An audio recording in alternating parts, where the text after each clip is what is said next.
Hello, folks. Hello. Hello. Hi, everyone. Oh, it's so nice. I can see everybody. I love it. We have about another 12 or 14 people signed up. So, and they were sent reminders, so they'll be here soon. We're just going to wait a couple minutes to give everybody a chance to kind of land before I launch into questions, but Before the interrogation begins. no. The Spanish Inquisition. But just to let you all know, what we're going to do tonight is I will obviously make an introduction and then ask a number of questions for a bit of time and then open the floor. So I know a number of you have read the book, and so I'm very excited about that too. Yep. Yay! Yay. Actually just finished it. Oh, like Oh, today? really? Amazing. Are we assuming that everybody's finished it so that we can ask questions appropriately, or will We there are be going to ask cutoff? questions appropriately because it was initially pitched as a book group. So Okay.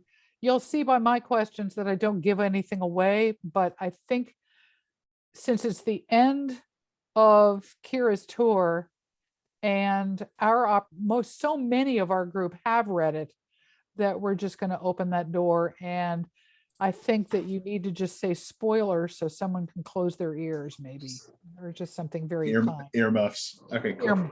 There you go.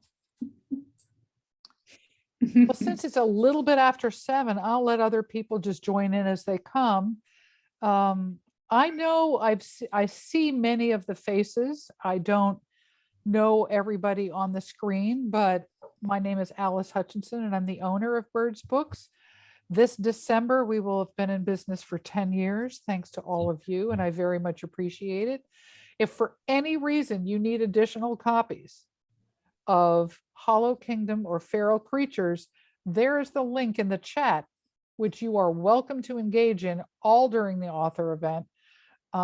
There's the link to Feral Creatures, and you can certainly get another copy for Christmas presents, Hanukkah, anything. So I just wanted to let you know that we're still going, thanks to all of you and your engagement. And as zoomed out as so many people are, this is an event I've looked forward to for months. So I'm very happy to welcome Kira Jane Buxton, and I'll give you a little bit of a background in case you don't have any. Kira Jane Buxton's debut novel, Hollow Kingdom, was a finalist for the Thurber Prize for American Humor, the Audie Awards, and the Washington State Book Awards, and was named the best book of 2019 by NPR, Book Riot, and Good Housekeeping. She spends her time with 3 cats, a dog, 2 crows, a charm of hummingbirds, 5 stellar jays, 2 dark-eyed juncos, 2 squirrels, and a husband. What a list. Oh, in your bio, best book of 2019 by NPR, Book Riot, and Good Housekeeping. What a great list. I mean, that really speaks to how broad an appeal Hollow Kingdom had. And it's one of the only books that I really do recommend that people read Hollow Kingdom before Feral Creatures, because there's so much background in Hollow Kingdom that you really need before you can branch into Feral Creatures. The first question that I have for you is, the effects of humans' poor treatment of the earth have accelerated in the second book. Professionally, personally, I found it to be on the edge of depressing, if not certainly alarming. And I assume that was intentional, if not instructional in some way. Can you address sort of how that got there and what is kind of similar to, I know we're supposed to draw our own conclusions, but I really wanted to hear your thoughts on what your process was for kind of developing out that extreme. Yeah, well, no, you're right. It definitely exacerbates in Feral Creatures. And, you know, the story about, or the themes of humanity's treatment of the natural world and humanity's kind of separatism and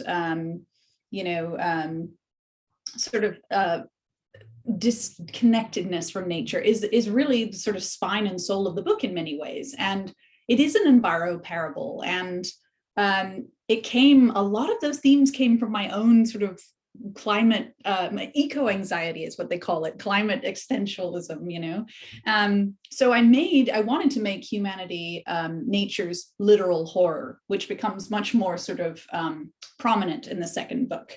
And I came to the idea actually because I'd been reading about,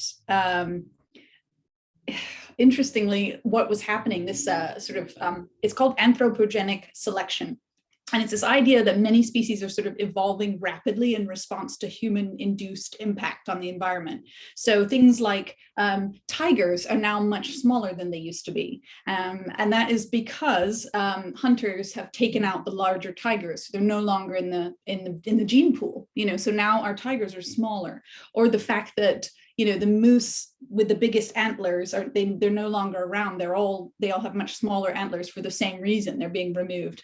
And even elephants are being born tuskless. In fact, that was really I started reading about that and became fascinated by this idea. That's actually called trophy engineering. And so I thought, how interesting if I sort of play with this in a very creative way and have humanity sort of rapidly evolve or devolve perhaps, and explore this idea that even in humanity's demise, they are stealing these adaptations from nature. So it's playing with that. And I can't speak too much more to that because I do hope to continue to explore this world a bit, but that was the impetus for that. And it's parts of it are horrific and desperately sad, but however, that was the impetus also of writing from the perspective of ST, who is really the symbolism of hope and really in many ways kind of the last bastion of humanity, even though he's a crow with salty language. With salty language.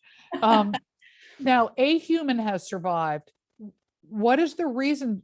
Why is that a reason to celebrate and not all animals are pleased? I mean, we can celebrate through ST. Yeah. But not all the other animals are happy about this. No. That came about, from thinking, realistically about how certain species view our species. We have a pretty, for some species have a pretty disastrous effect on their own. And we are watched by these other species. It was very interesting that I got a lot of emails about the prescience of Hollow Kingdom during the pandemic, when we'd see these articles of mountain lions walking into downtown Boulder, and bears coming down into parts of Yellowstone they hadn't been for years, and sort of these animals realizing that we weren't there and encroaching on the territory. And that kind of became really sort of fascinating to me, that we could see a sort of a change. And it really, this is the tricky part of what I'm trying to do with these stories is I'm definitely anthropomorphizing. Of course, I'm giving voices to creatures I can't possibly be fully in the mindset of, but I really do try to do as much research as I can and try to figure out, what would this particular animal feel about our species given its experience of us. And that would be very different for a polar bear and a poodle. There would be very different, Well, ST is driven to save this infant, and why? I mean, why do you feel that? I mean, other than just Big Jim, and he was in love with Big Jim, and he thinks all humans are great. I mean, this got, I hate to say under his skin, but it really just got in there. Can you speak to that sort of drive that he has, and blind drive that he has? Yeah. In a way, it's sort of a type of imprinting that has happened for ST, and we learn, and there's a spoiler here a little bit. So if you haven't finished the book and you want to just, mute me or whatever, or disappear for a second, apologies, a plane is going by. And I lost my train of thought. That was good. It left with the plane. Sorry, we were talking about ST and his motivation to save this infant, and what we find that yeah, go ahead. we find that he, sorry to interject there. No. We find that he kind of has this history where he himself was rescued by Big Jim as a fledgling. And I think that there is a real, imprinting that does happen with birds and humans who are raised, owls in particular, crows, that some of the fledgling birds do imprint on humans. And so that's one of the reasons why, we're told not to, to bring them to a wildlife rehabilitation center, and, so that doesn't happen, because once that imprinting happens, it can actually be very difficult to re-release a bird into the wild. So I was sort of thinking about that in terms of bird experiences I've had, but also that ST, his huge part of his identity is human. He sort of fervently believes that he's more human than Crow, and much of Hollow Kingdom is an exploration of this sort of, ontological crisis that this cormorant is having, and because he loves humans so much. So it's partly that. It is partly that. It's partly, as I said, he's sort of this last bastion of humanity. He wants humanity to continue.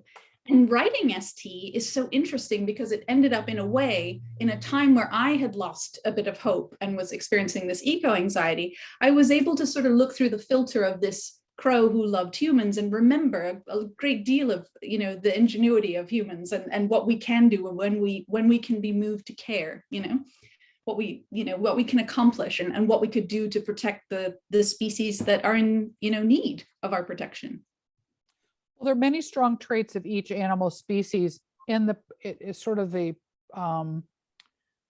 personification of the animals. And how is it through your research that you sort of took that and then went somewhere with it?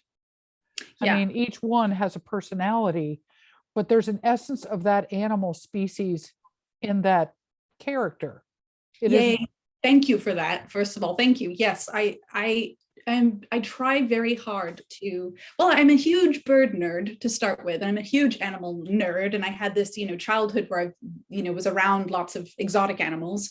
And it's sort of this conflation of those things, this upbringing and early reverence for animals, being around them, having these close-up experiences. But then also, the research part is that I read voraciously about the natural world, and I'm always, excited to hear new things we've learned about a bird species, or, an adaptation of an animal that is happening, or, and so I tend to sort of do a lot of research about an animal, and then I'll come to the page, and then I get to sort of creatively explore the viewpoint and find the voice of that character, which can sometimes be really intimidating, which I found in the case of the polar bear in the first book. I did not want that voice to be too glib or depressing, or, I'm trying to find ways for us to be moved by a creature that perhaps we're not experiencing in our daily lives. Because I think that the stories we ascribe to these creatures, they matter. They matter tremendously. And someone who actually elucidated this much better than I ever could is John Vaillant, who wrote a book called The Tiger. And in The Tiger, he talks about the fact that, when we tell a story of a tiger, when the story is that the tiger is vermin, that's the sort of story we have about the tiger. This is an animal that is considered a pest, a vermin. It's stealing our livestock. Then, that animal becomes persecuted. And when the story changes about the tiger and the tiger becomes a trophy, then the tiger is targeted by hunters and becomes, persecuted in that way. But when the story of the tiger changes to regal, celebrated icon, then sort of we can expand our sphere of sort of conscientious care, and we can kind of be moved to protect that animal. We can afford it protection through human reverence. And so for me, that's in a very lofty way what I'm trying to achieve is to like bring an experience of a reader to have a connection with an animal that maybe they've never even thought of, anything from and I often like to voice the creatures that are more maligned. A lot. I have a lot of conversation with people who hate birds or they don't like crows, and then I feel like it's a very big triumph when someone says, I hate crows, but I really like ST. So I've started paying attention to them, and I'm maybe I'll change my mind about it, which is that's the goal. One of the things I see, you specifically brought up tigers, but one of the moments that there are moments throughout the second book where the tigers are really reluctant helpers. I mean, they really, I'm not sure, and so it's just that the personality that you brought to it was so distinctive and so different. And I cannot let you go without saying Tom Hanks. Oh my God. Oh my God. Tom Hanks. I mean, it's like, where did that idea come from? Because it's so neurotic and wonderful. And does Tom Hanks have anything to say to you about this? I haven't heard from the real Tom Hanks, but I have met him a long time ago. He's a lovely man. I've spent some time with parrots, and in particular, the character of Gubari, actually, I'm quite sure sort of formulated in my mind because my mom had a friend who had an African gray, and she had to bird sit this African gray at one point. And she was struck by all the mimicry that the African gray could do. And one of the things that the African gray kept saying was, in the husband's voice, would say, "Would you like another glass of wine, darling?" And kept, and it's just like this hilarious sort of window into how intelligent these birds are, how so I know Gubari came from, certainly inspired by that. He also, the parrot that inspired Gubari also spoke Arabic, because his previous owner was Arabic, or spoke Arabic, and so he could emulate that as well, it's just incredible. That's disconcerting. Yes, I know. Because you can't understand what it's saying. Yes, I know. You'd have to get your Google Translate out. So I'm pretty fascinated by that. And Tom Hanks, I've known and met a few cockatoos, and they are so funny, so sassy. A great many of them are really into music. And so that's where I thought, how interesting if, because these birds, as characters, are now kind of the last piece of their humans, or a reflection, or a mirror, or a sort of recording in a way. How interesting if he has this theatrical owner and, his personality and his language is filtered through that, character. What a howl. What a great character. I mean, was it Elizabeth brought up the last time she talked about Winnie the Poodle? Yes. I mean, it's that same kind of, go ahead, Elizabeth. I mean, I know that there's this humorous character in each of the books, and Winnie the Poodle, we brought up in book group.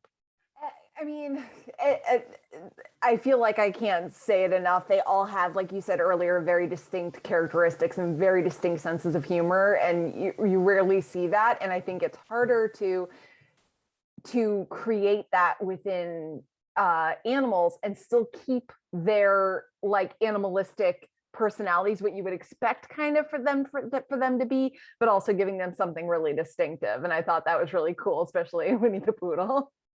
Thank you. Thank you. That was something that I really hoped to achieve. So I'm delighted to hear that. It's you do run the risk of, if you make this character, if you go too far into buffoonery, you may be veering away from, the reverence of the particular species, or but in terms of, for example, the cats, I mean, cats are cats. They're not going to do anything that, they couldn't be convinced. Well, certainly mine could never be convinced to do anything, unless it's in some way self-serving. So a lot of it is playing on that, and finding the character through the research, and then the fun of getting to explore, so many different elements of character and personality and perception.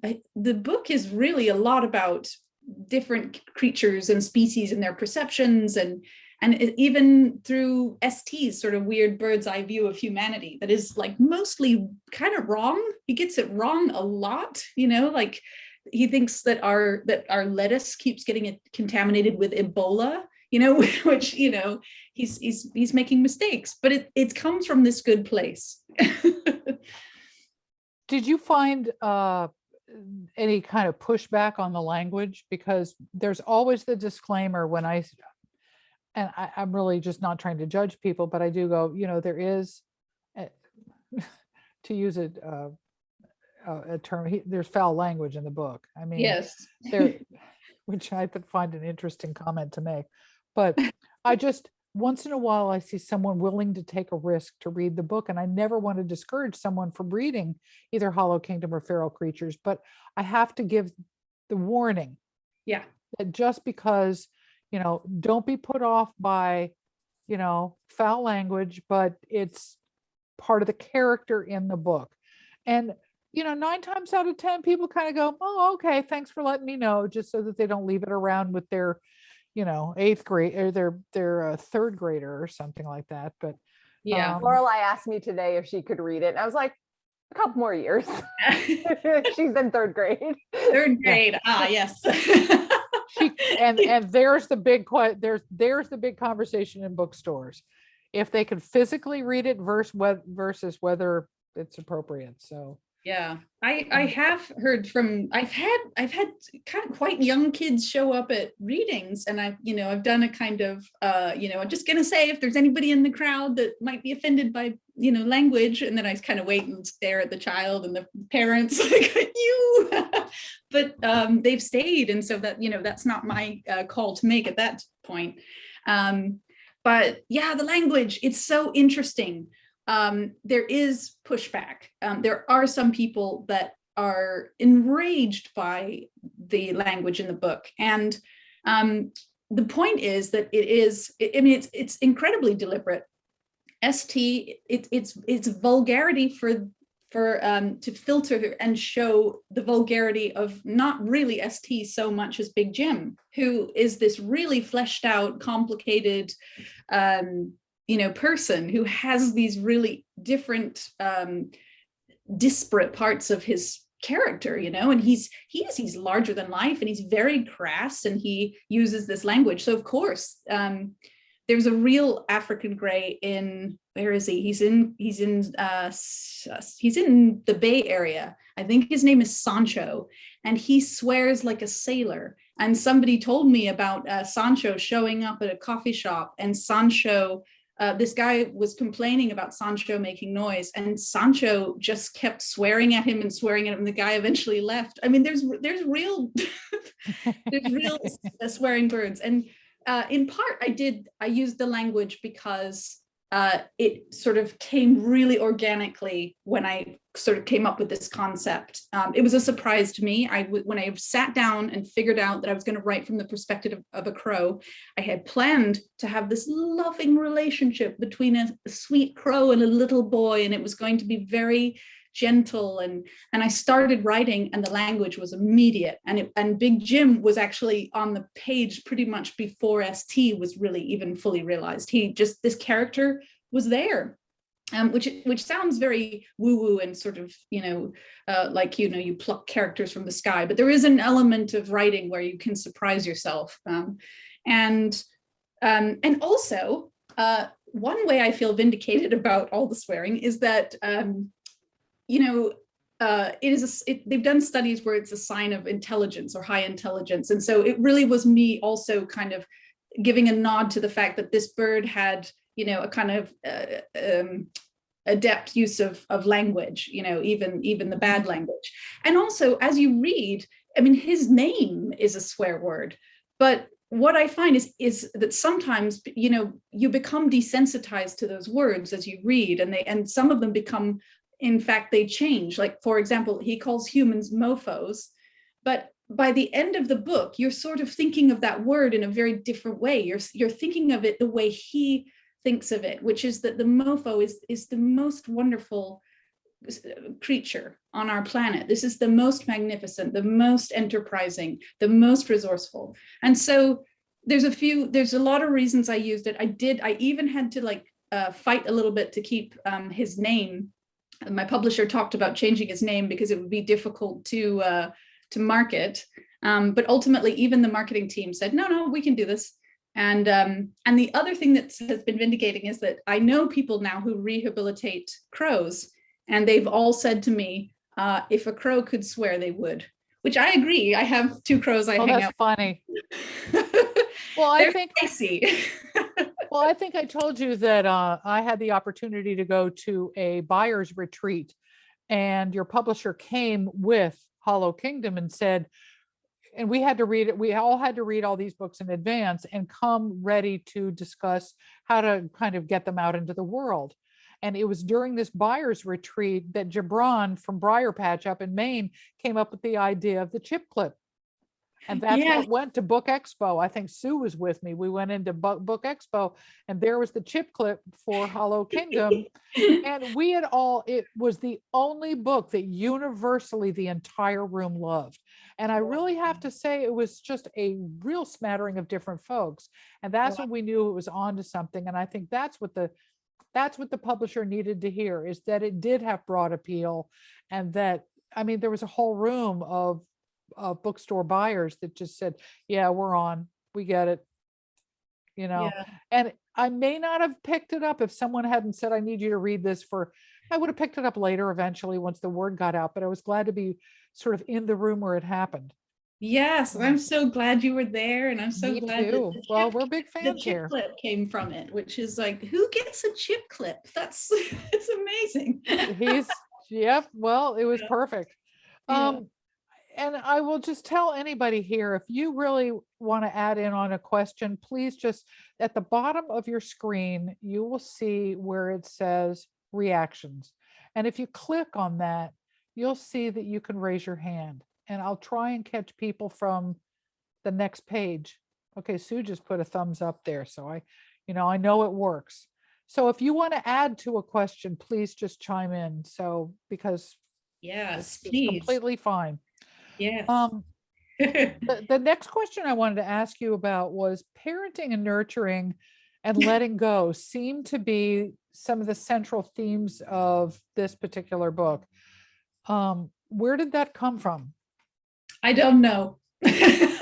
Oh, great. No, I say that very facetiously because it's funny. I'm not a parent. I'm a pet parent. I don't have any kids. I am an aunt 16 times over. Wow. And I'm surrounded by very good parents, examples of parents who are really just doing a fabulous job. So it is interesting to me that I have written a book about, that some people are saying is really a book about, the trials and tribulations and wonders of parenting.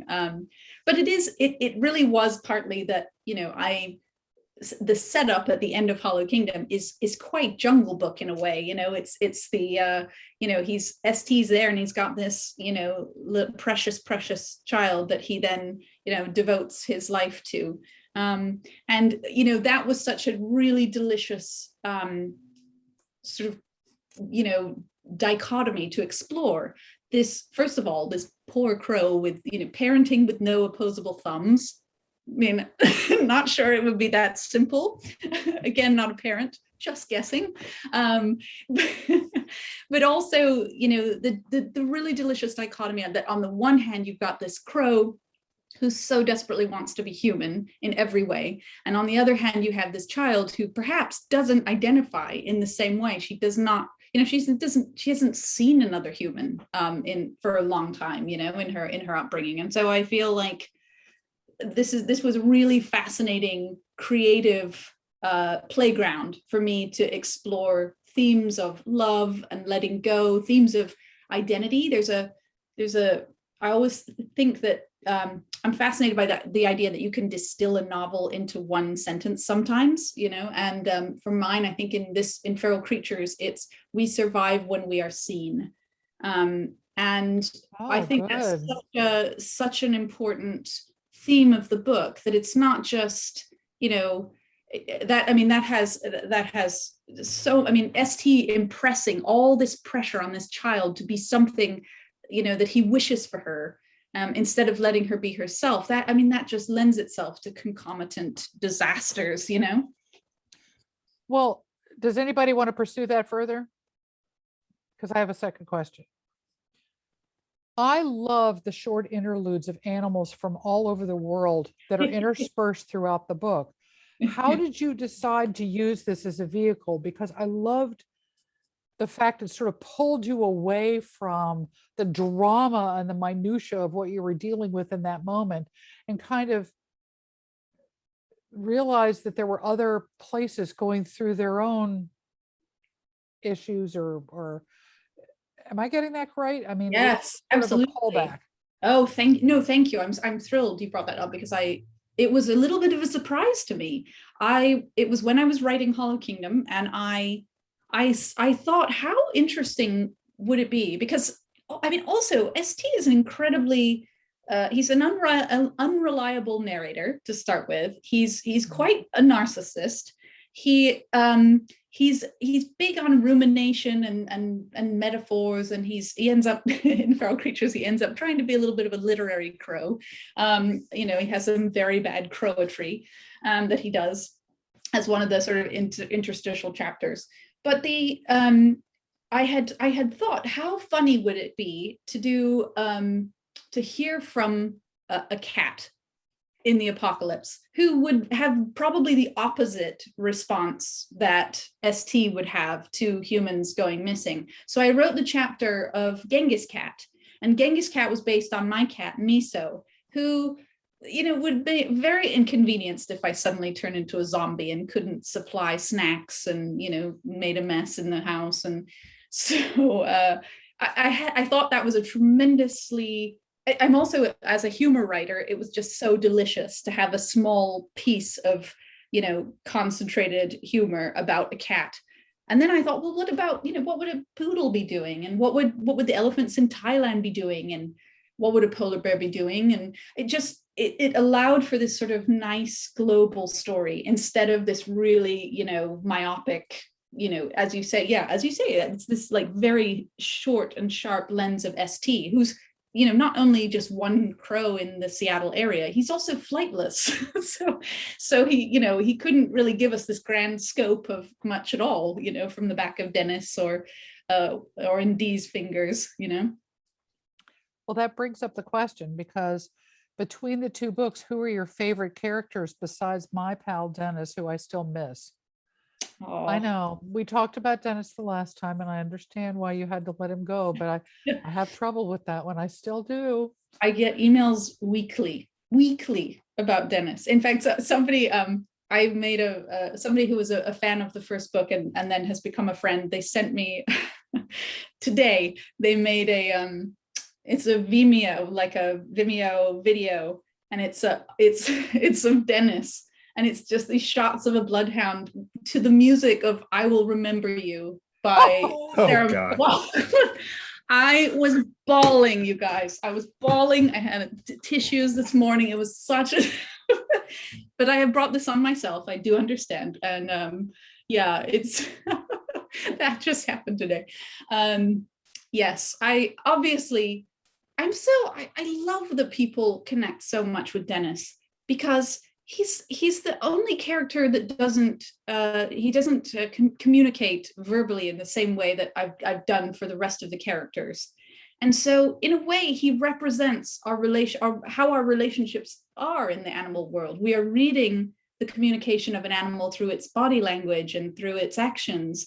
So to me, it's tremendously hopeful that that's the character that people most sort of love and feel connected to. It's hopeful to me. I think, if you can care about Dennis in that way, then, this, as I said, the sphere of conscientious care can be expanded, to other animals. But my favorite, that was very long-winded. You just asked me what my favorite characters were. I'm quite partial to Angus and Nubbins, the donkey and the Scottish Highland cow. The narcissistic Highland cow and the survivalist donkey. And it's I love it. I love writing it because, first of all, I got to play around in the Scottish accent, which is so fun and delicious. And my mom is Scottish, so I had to, have it approved by by her. I had to get this Scottish seal of approval. But I love that the stories they just go to show that we don't always see the full picture, when we, or, even as we interpret things that are happening, we don't always get it right. And I think it's really it's a bit of a love story between these two friends and, this donkey trying to protect a Highland cow spoiled. And I just think it's sweet. And Genghis Cat is just a favorite because he is based on my cat, Miso, who very, very sadly passed away at the beginning of the pandemic. And that was very, very hard. So it was, in a way, it's a super lovely thing that she is immortalized in these pages. And that, even though I changed her gender and her name so she didn't sue me for defamation, because she was a spicy cat. Let me tell you, if she could have sued me, she would have. Christopher, you unmuted and started to ask a question. Do you want to do that before we go on to Allie and Anita? Yeah, I don't want to steal too much time because I have other questions later. But did you ever worry that if you gave a character, an animal, a poem, you give them a poem page or whatever it is, of like you said, I use this animal, that later you wouldn't be able to have a character, once you give them a poem page in book 4, you can't have a whole lead character. Like, I don't know. I wondered about that. It's like, okay, I see this category of animal. Is that the only one that I'm going to see of them because they had a poem page? I don't know. I think, yeah, it's something I think about. I think if there's a character that, suddenly I felt like it made sense for them to, have their own storyline and they'd had an external chapter, I think that would be fine. I think it'd be okay. I think it just kind of have to sort of broach it carefully and figure out, because obviously you don't want to have an imbalance and have, only cat stories for, half a novel, although Miso would approve. But I think, yeah, I'm trying to find that balance of introducing all different types of animals, and especially I think the ones that are more maligned, like the vulture. The vulture I knew I wanted to write about a vulture for a long time. And I wanted to explore like how the vulture would see death in a different way than perhaps we do, but yeah, it's definitely something I'm conscious of. And I don't know that I would say absolutely not if I had, like maybe we'll do a whole storyline about crabs. Yeah. Okay, I don't know. Okay, thank you. Yeah. I want to, since I'm still unmuted, I'm surprised. I couldn't, after getting halfway through the book, refer to ST as ST anymore. I had to call him Asti. And it was like, but I felt like I had been saying his name wrong for so many pages that it felt like a kind of a gut punch. Anyway, it felt more familiar to call him Asti, but I loved it. Like it was so good. So good. And thank you. And then I'll just lastly, and then I won't ask any more questions later if I can. Thank you so much for not taking the easy, like candy light way out. I thought, oh my God, what the fuck did she do? Sorry, I got a little Big Jim. I was like, what the fuck is she doing? And was so happy. I was so happy. Thank you so much for not doing what I thought you were doing. And I fell for it. So you're welcome. Yeah, that was yeah, it was interesting. I thought that would ruffle some feathers, and it did. And but I felt also that it was true. It was the most true to the characters and what perhaps I had set up in the beginning specifically for Dee. And it made me, I was excited to see her break out of the expectations that were pressed upon her, So good. Yeah. So good. So good. I'll do my last one, and then I promise I'll mute Alice. I promise. It's okay. How many books did you think it was going to be when you started writing? Because a lot of times you'll see like people say, "Oh, it was 7 stories from the beginning, and I only wrote the 3rd story." Whatever. That's whatever just it is. George R.R. Martin, and he still hasn't delivered. Or Star Wars, or yeah, I mean any sort of any. You can go into Joyce or anyway. But like, and then so how many, and then like if you knew it was more than 1, 2, 3, 4, 5. How did you do the first book? and not give away where it was going, like one with a, you know, one little thread. Anyway, so I'll stop. No, that's such a good question. I would love to tell you that I had, you know, plotted 7 books in advance and that I had the foresight to do that. But I get very excited when I'm into a character and a premise, and I often, you know, go rogue and step away from even the plot that I've written for one book.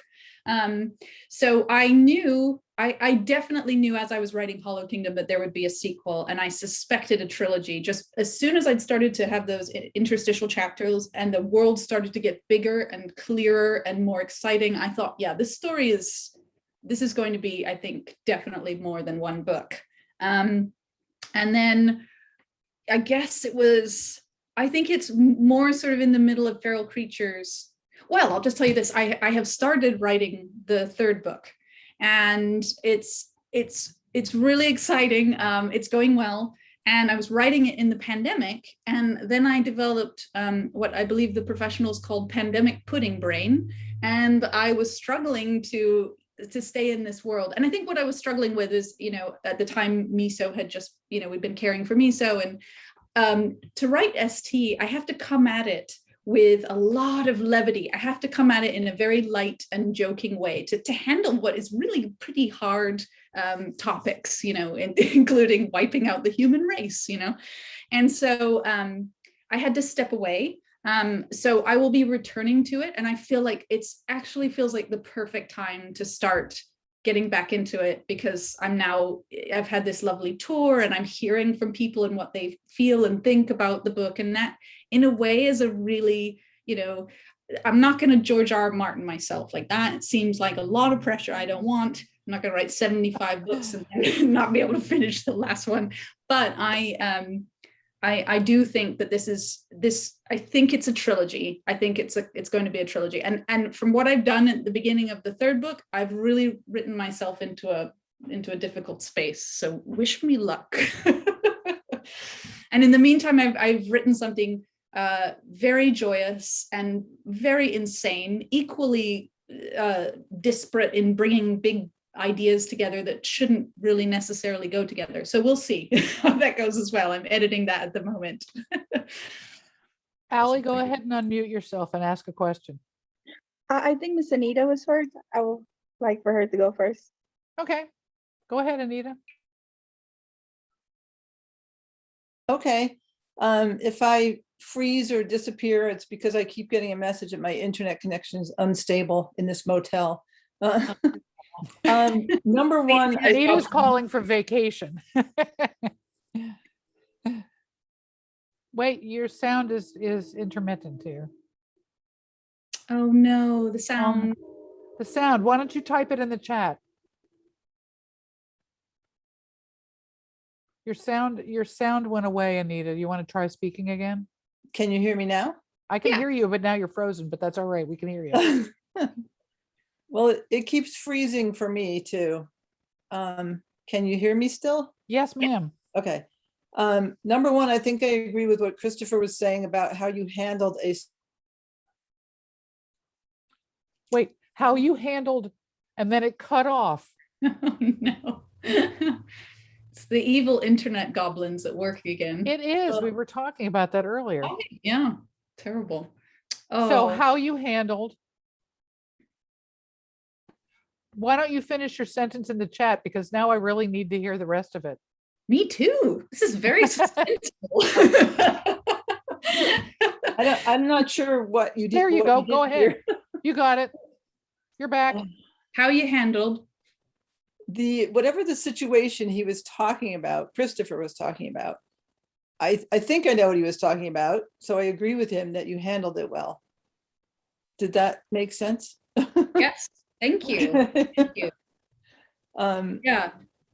And number two, I love vultures. My original question was going back to Dennis, or not question, but comment, but I hadn't thought of this until you said it. But because he's so much more representative of the way we react to animals in general, is that why people like him so much, or one of the reasons? I think so. I I think mean, so. And I yeah. think he's also, I mean, he's also the big lovable oaf. He's also, you know, he's familiar. He's the animal that we live with. And that was, you know, you're absolutely right. You know, and partially voicing things like the polar bear. It's very difficult to get people to sort of relate to, you know, even people who have huge hearts and care so much about it. This is not an animal that we experience with any great frequency, you know. And so with Dennis, I think he's sort of this really relatable, you know. A lot of people have come to me and said, I had a Dennis, you know, and our family had a Dennis. His name was Douglas, and definitely is based on him. And it's funny because he's often described, especially on the blurb or sometimes in reviews, he's described as the dim-witted dog. And I always think, yeah, it's often obviously dull or dummy or things like this. And I always think that's really interesting because that is ST's misconception of him. And all Dennis is in the beginning when he's running around, you know, destroying the house, and, you know, before Big Jim passes and they go on their big adventure, Dennis is really just an under-exercised bloodhound. He's very intelligent. He actually, you know, ends up being really the hero and sort of figuring things out sometimes before ST does. So, you know, this is the other thing, is that I had fun playing with that, you know, sometimes, you know, the dogs always know, right? They always know what's going on. I always think of that when I'm reading a mystery and it pans to, you know, it says it's one sentence about the dog who's lying next to the fire. And it's like, the dog knows who did it. The dog's known for a while. Only we could have that window. But yeah. To me, he's also sort of, to me, for those people who like the Lord of the Rings, he's like Sam in the Lord of the Rings, you know, the loyal, faithful, good guy. Yeah, big heart. And he's not so caught up in some of the things that ST is, that are much more probably, you know, anthropocentric thinking, human thinking, right? Yeah. Oh, Dennis. Oh, I'm Dennis. gonna end up watching that video before bed and just bawling again. I did bring it on myself. Yeah, but it made the book, it really, you know, you're invested in a book when you start to mourn a character. Yeah.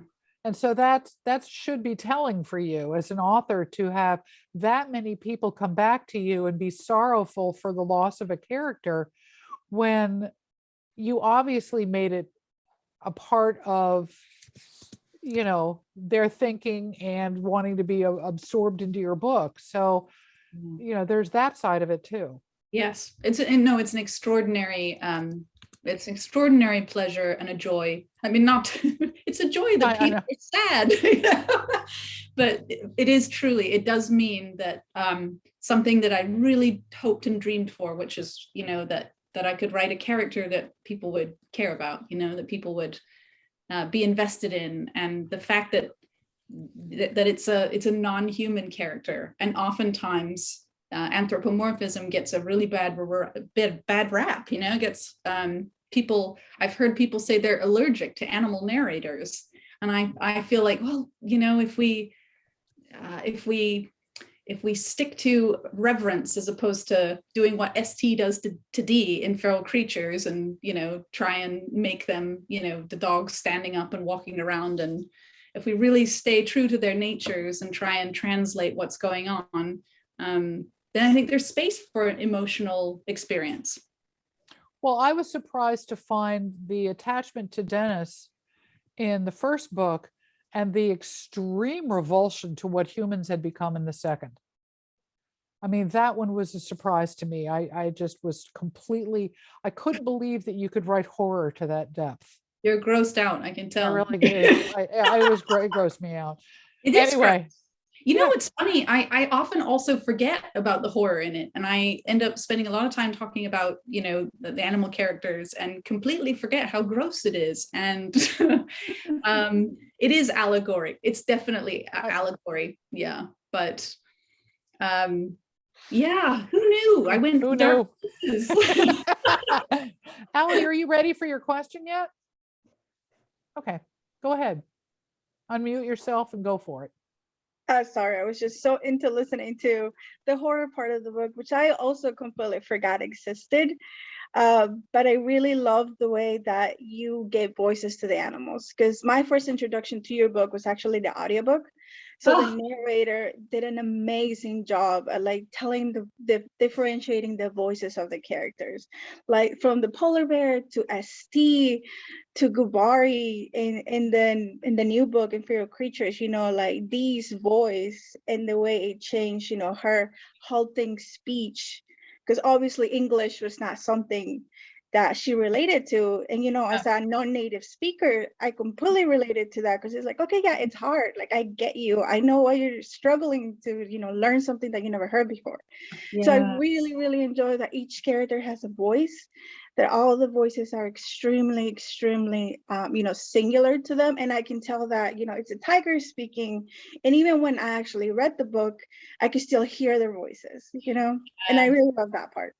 Yes, I love that. Thank you so much. I love to hear when people experienced it through the audiobook, because I don't know how I got so lucky to have Robert Peckhoff do the audio. He's an absolute, I mean, he does Stephen King's books, he does David Foster Wallace. He was actually doing David Foster Wallace while he was doing Feral Creatures. Can you imagine? Yeah, I just love him. Like now I'm like downloading all his books. Are you? Yes. I love the way he portrayed Steve. That is the only reason I continued with the second book, because I'm like, I want to listen to him again. Yeah. But it's also, your words and that he's portraying. And I just think he did an amazing job, and it's just perfect. I love it. I love it. Well, he's on Instagram and he's on Twitter. And if you want to let him know, I know he'd be receptive. He is also, incidentally, the most lovely human being. He's an absolute delight. And the first time I met him in person, he had done the audiobook, and I'd sent him a message and just said, I don't know if it's appropriate, but I'm like a huge fan, and we developed a nice little friendship. And then he saw I was coming to New York in 2019 for my tour, and he said, "What are you doing on Saturday? I know you're going to be in town. Do you want to come to my Halloween party?" And I was like, yes. And so I went to his amazing Halloween party. I dressed as a crow, so I showed up, and he knew exactly who I was. He's like, "It's you." And he and his wife is a writer, and he is and he's obviously a brilliant actor. And I did an event with him, and during the event, I actually got to see him perform. And he did the performance of Penimpuan, the this is so hard to say, Miramarachne jumping spider from Borneo, which is one of the characters in Feral Creatures. And he performed that on the spot. He hadn't practiced. He was just asked, on the spot to do it. And he did it. And it was like all my arm hairs were like, they all went into outer space, because I was so excited. He's such an awesome guy. Awesome, and so talented. Made the whole experience amazing. I mean, your writing already was great. Like, I was immersed in this story. I cried with everybody when Dennis died. I had to stop for a solid 30 minutes just to bawl my eyes out. But I did enjoy the fact that his memory, still carries on in the next book. Dee knows about his uncle Dennis, and I just thought that was so endearing too. It's such an important piece, because in thinking about miso and in thinking about loss, it's so important to remember that we don't really we don't lose them forever. That we do carry them. They're in us. They're in our memories. They're in our cells. They're in our hearts. And so, yeah, that means so much that you had that experience. I'm so glad. Yeah. Thank you. Elizabeth, go ahead and unmute. So I just wanted to talk a little bit about, I know the original book came out in 2019 and we were so excited, and then big things happened the next year that made this particular book. What happened? I don't know. Which made this book, definitely there was some probably uneasy things to talk about. I just wanted to know how that has changed your view on the book itself and how you've been promoting it. And if you had any people who are like, what, I'm COVIDed out, I can't read about another virus. I think that has happened. And I think the reverse has happened too, which is so interesting, is people have gone looking for books that have some element of prescience or relatability to the current situation. Thank goodness mine wasn't on the nail, you know, like, it was, you know, it's sort of very much more fantastical and allegorical. But it's been interesting. I do feel like the conversation completely changed. And I think there was more, skepticism and questions about the virus in the book before this happened. And now people don't want to talk about the logistics of it, which is completely understandable.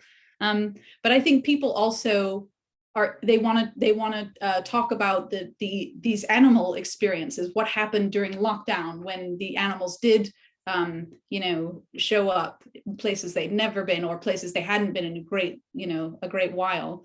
For me, one of the things that was interesting was that I was trying to get some exercise. I gave up on that, but I was running around a school near me during the pandemic that was closed. And what I got to see was how quickly the weeds grew. And I was floored because I got a message from one reader who said, I think the weeds are too fast in the novel. And she was wrong. The weeds were very fast. I was already taller than me within just under 4 months. These weeds were taller than me. And I thought,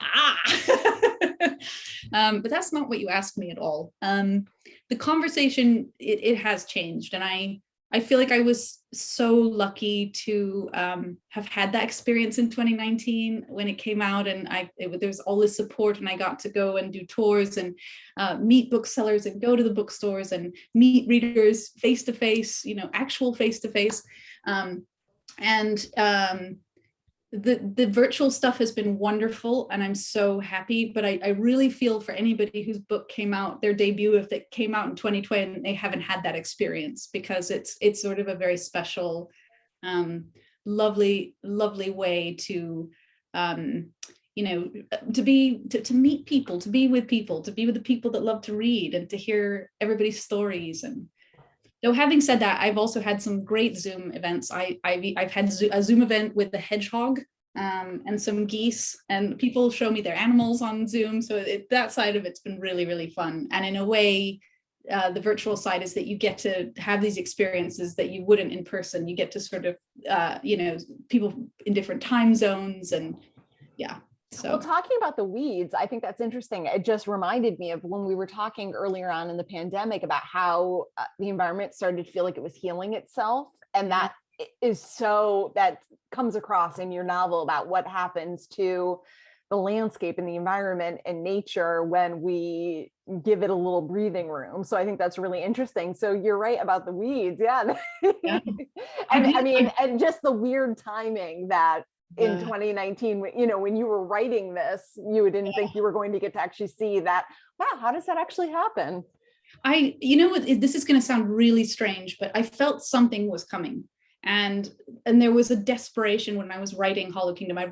Hollow Kingdom took me just under 4 months to write the first draft, which is unheard of. Like I've never written anything so fast. It was really this kind of almost like a sort of Zen, really amazing flow state of writing.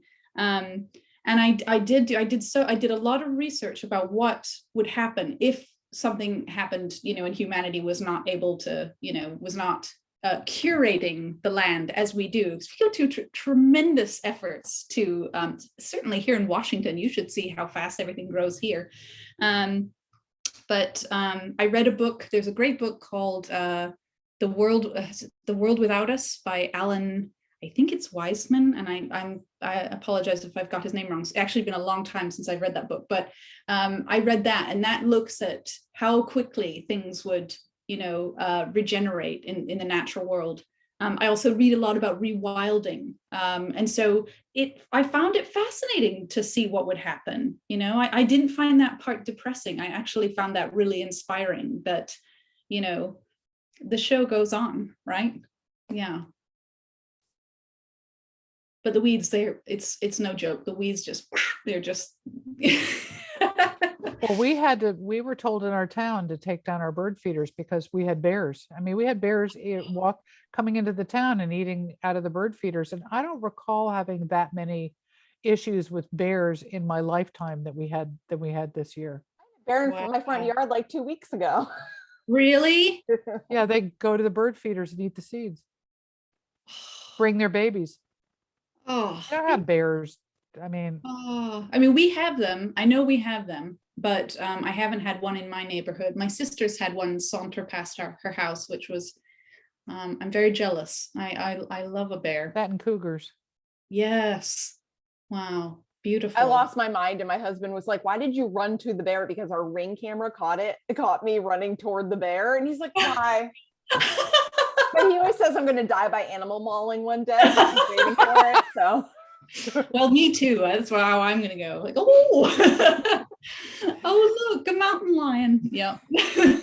Let's go make friends. Yeah. So you've got your hand up. Go ahead and ask your question. Yeah, I just wanted, in reading this second book, in the first book, you made a whole big thing about the humans losing their eyes. Mm. And then when I read the second book, you talked about the pile of eyes that they saw and everything. But in the changed ones, you never mentioned if they had eyes or not. Mm. It's very observant of you, and I can't really speak to it. Hi, Anita. Okay. But yes, is the answer to that. Yes, there is a big thing going on with the eyes. Yes.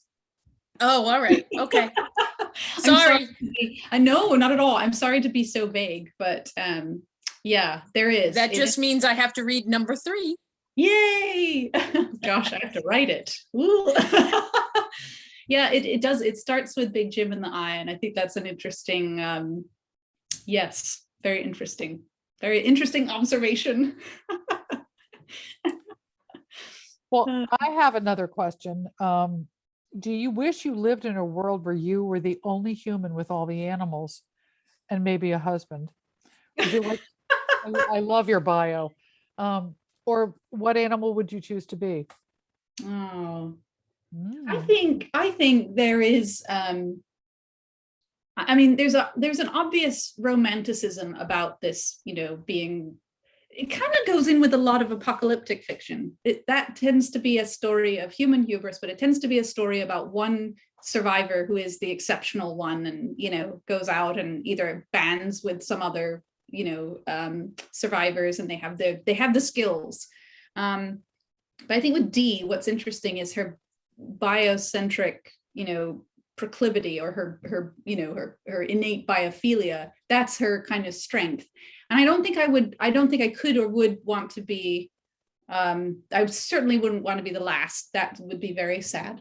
But I do like the idea of thinking about becoming more aware of that. And I'm so hesitant to say leaning into, but I think I'm going to say that, leaning into being more of a nature loving and nature respecting human. And I'm trying to work on it myself. I'm definitely a work in progress. I have a cell phone, and I have my computer, but I'm also, I'm trying to be more environmentally curious. I started growing lion's mane mushrooms, and I'm working on my tree literacy, and obviously I'm having close relationships with wild birds, and this is my way of trying to sort of move forward with that. And I think that's what Dee represents, is this potential for us to not see us as so separate, and to see all species as this sort of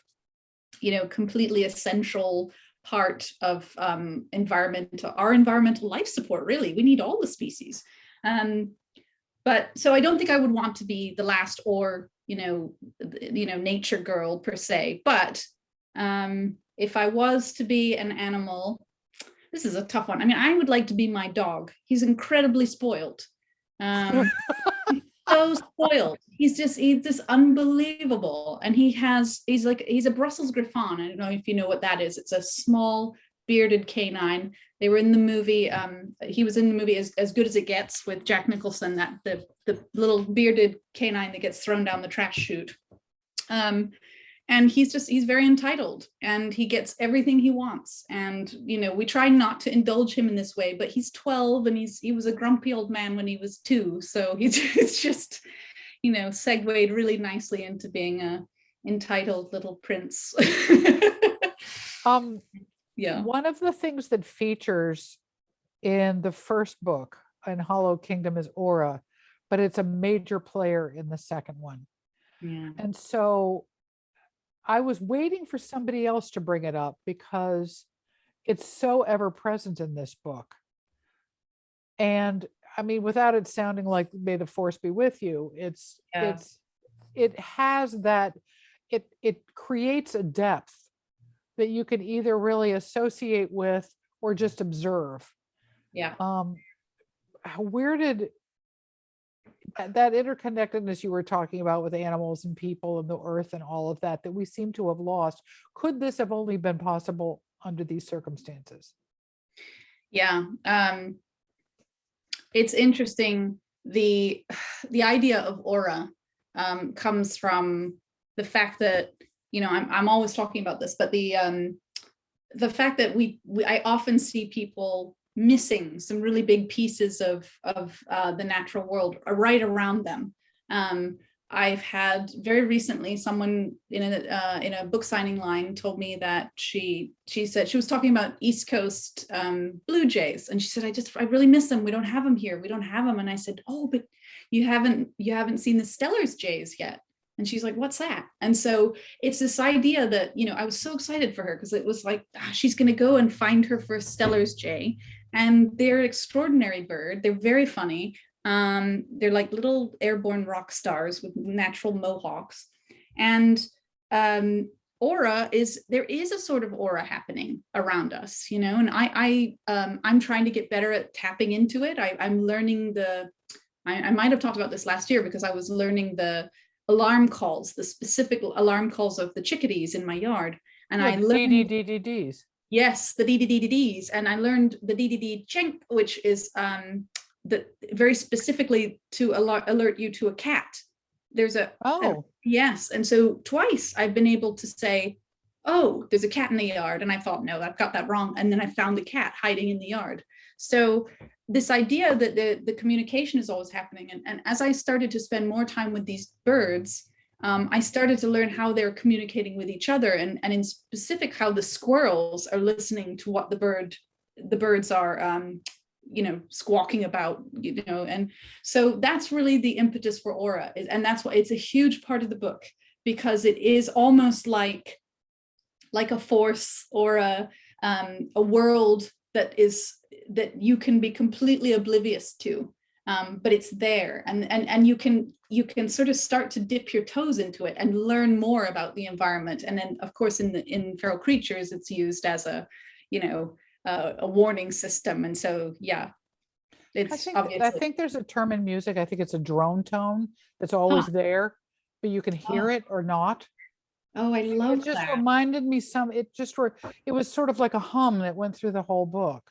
Oh, I love that. It was very musical to me, because it was, people could hear it or they couldn't. Yeah. Yes. And clearly the people hadn't. It's interesting. The music is right, because when I'm describing elements of aura and the communication or echo, my language automatically sort of becomes much more euphonious.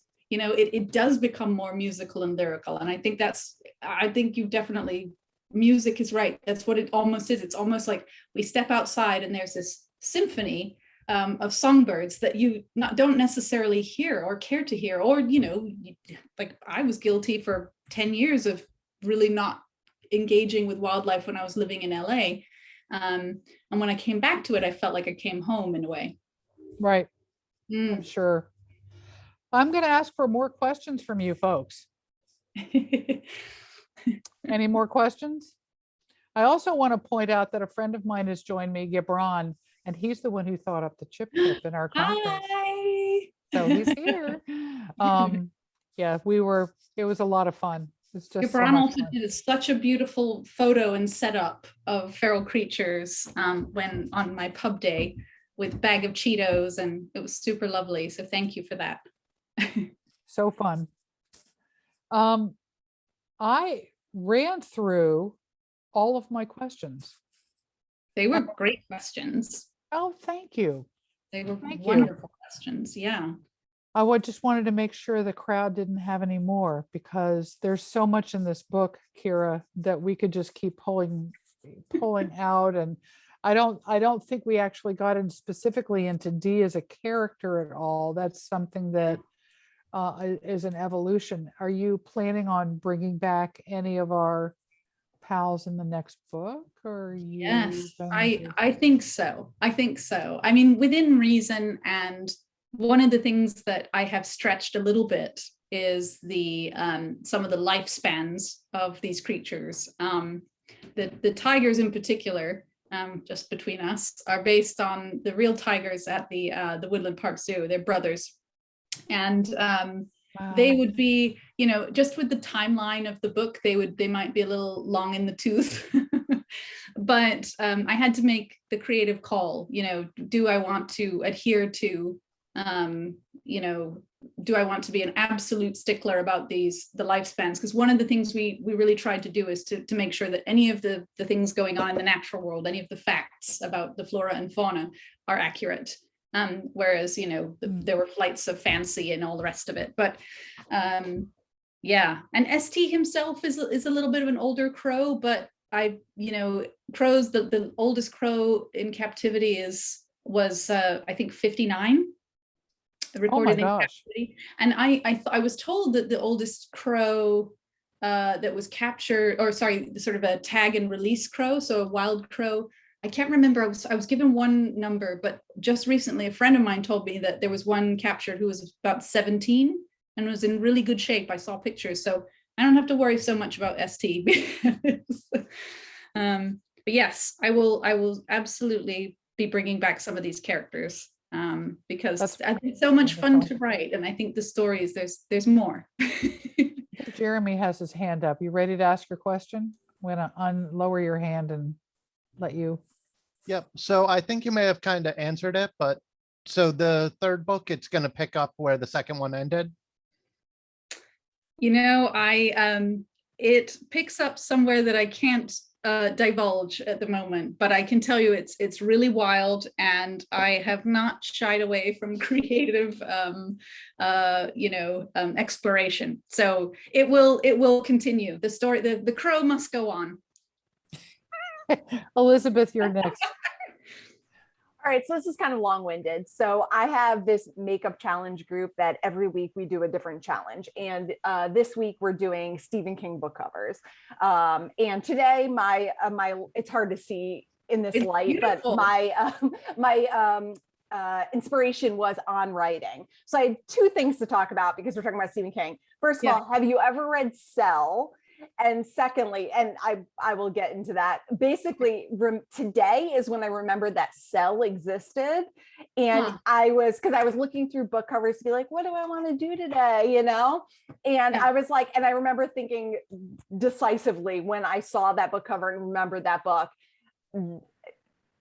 Kira Jane got it exactly 100% right. And that's what that book should have been and wasn't. So I just wanted to give you a little Stephen King has enough money and accolades, but I wanted to say, I don't know if you've ever read that book, but that was like the general idea is that like cell phones, there's something with associated cell phones, but it was a lot longer ago. So we weren't as dependent. So it actually, you writing it now makes it a little more impressive. And then, so On Writing was the book that was my inspiration today. And I wanted to see if you have a book or a resource that you have turned to time and time again as a writer, and you know what you would recommend if somebody's looking to have that kind of this really unique quality you have of being lyrical but humorous, laugh out loud funny, but also really introspective at the same time. What do you turn to? You know, I love On Writing. That's a good one. I mean, in terms of like craft books, I like Ray Bradbury's Zen and the Art of Writing. That's a good one. Liz Gilbert's Big Magic is quite lovely. And me think. This is where I can, every time I'm asked about books, I can't remember a thing, and then I remember them at 3 a.m. and I go, oh, Liz Gilbert, or, but in terms of when I'm writing and when I'm starting a project, or even now, I'm in really some very, the biggest edits I've ever done is what I'm doing right now. I've taken a chainsaw to my new manuscript, and I have to be reading something inspiring, and it doesn't have to be related. In fact, it's better if it's not. I avoided animal narration and anthropomorphism, as I wrote Hollow Kingdom, and also as I wrote Feral Creatures. I didn't want any outside influence in a very specific way. But I often, when I'm writing ST, I need to be reading humor. So I'll go back to, I love P.G. Wodehouse, and I love, I love Dave Barry, and this is where I can't remember anybody.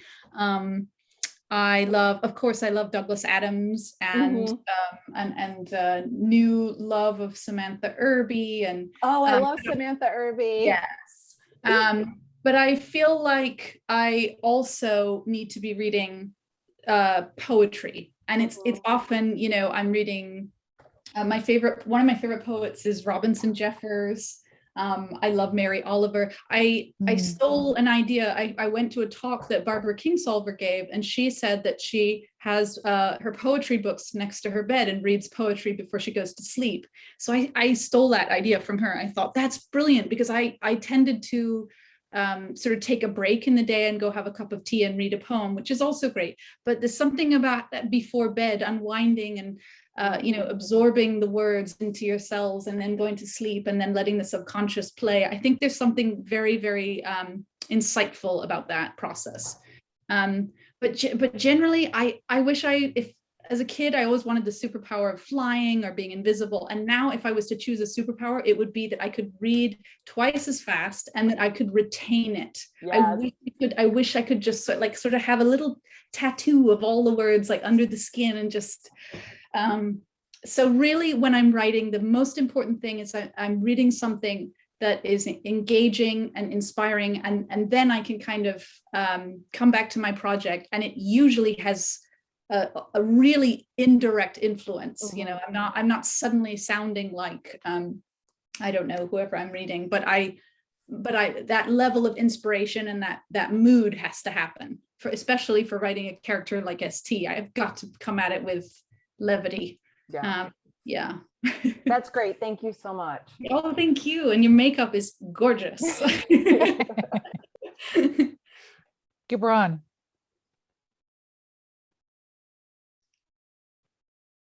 Where'd he go? Oh. No. No. The internet goblins strike again. Where is he? Where'd he go? Hang on. See if he's still on. No, he went away. Oh. Well, he raised his hand and went away, and it may have been an internet problem, but I'm hoping he comes back. In the meantime, we'll take Pat, which is actually Sue. He's back though, so you may want to deal with him. Gibran, I didn't forget you. I don't know where you went, but I'll take Sue's question until you get all I just have a comment, actually.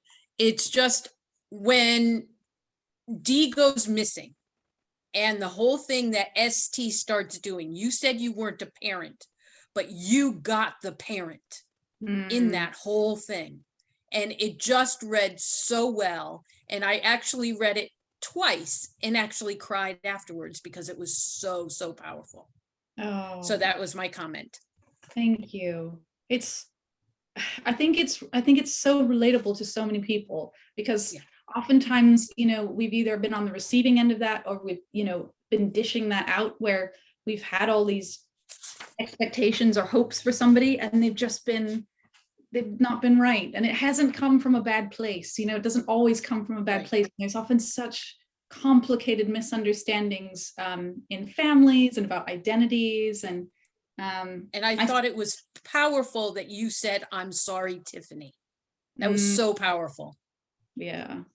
I love Tiffany. I love Tiffany because she is this character who, you know, we've been given this story about, that, you know, we've made up our minds about her, but ST is just, he's this absolute monster. He's a totally unreliable narrator, and his jealousy and his, you know, blinkered, you know, love for this man meant he was so afraid that she was going to take Big Jim away. So he made her into this monster that she never was, you know. Yeah. Also relatable. And my second comment or question, if I could say, is, in your mind, maybe you can't tell me, how old is Dee?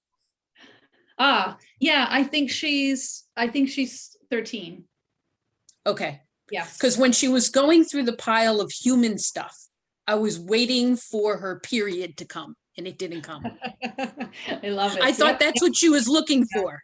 Your instincts are very good. I think maybe you should be my beta reader. Anytime, I would love to do it.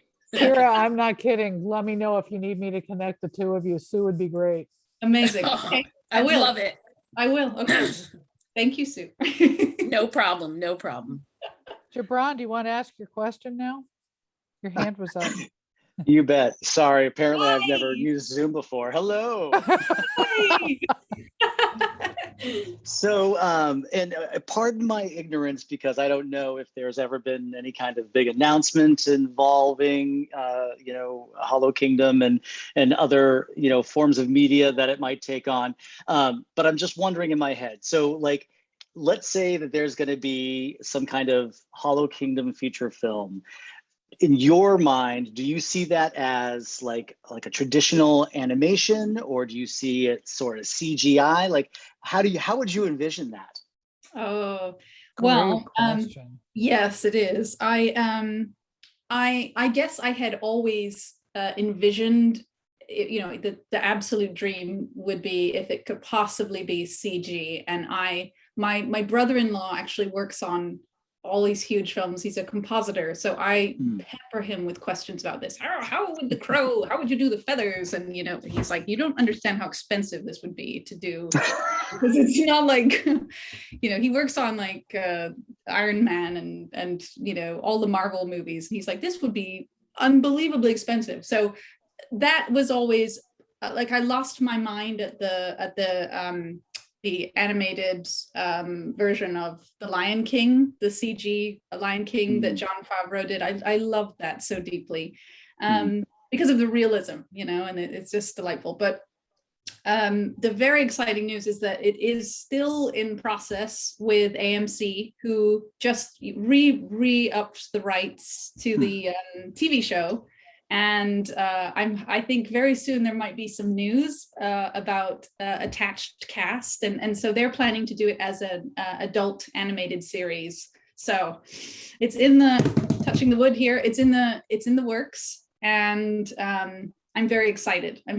Yeah.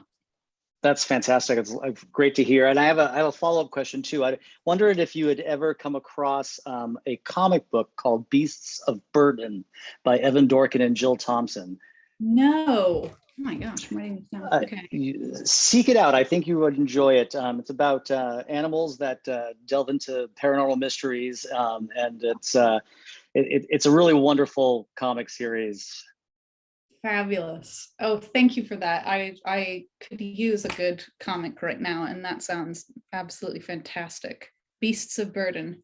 I see a lot of people writing that one down. Yeah. Yeah. Marvelous. Yeah. It's very exciting. All good things. Does that distract you from writing at all of that? I mean, coming at you with so many different things while you're trying to immerse yourself in a third book? Or is it a happy distraction? Oh, like reading, or reading a comic? No, having to deal with things like film versions and kind of. No, it doesn't distract me at all. I know, just joyous and exciting, and I have a little bit been invited to be part of the process, which is very, very rare. Oh. So I've had some input, and that feels just like this incredibly joyful, I don't know, I feel like I got the pot at the end of the rainbow. It just feels fabulous. So I'm just excited to see what happens, because especially now, it's a very precarious time, even for TV and shows and filming, and there's all the things that are lined up for production. There's a big, lag.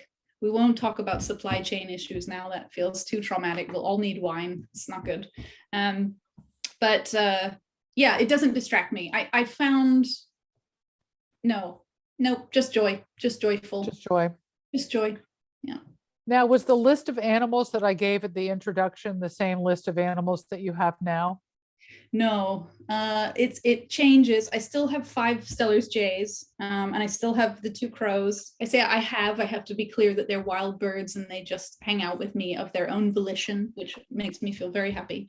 I still have a charm of hummingbirds. A terrible thing has happened, and I found out that one of my neighbors, I probably shouldn't be saying this on Zoom, but I'm going to say it.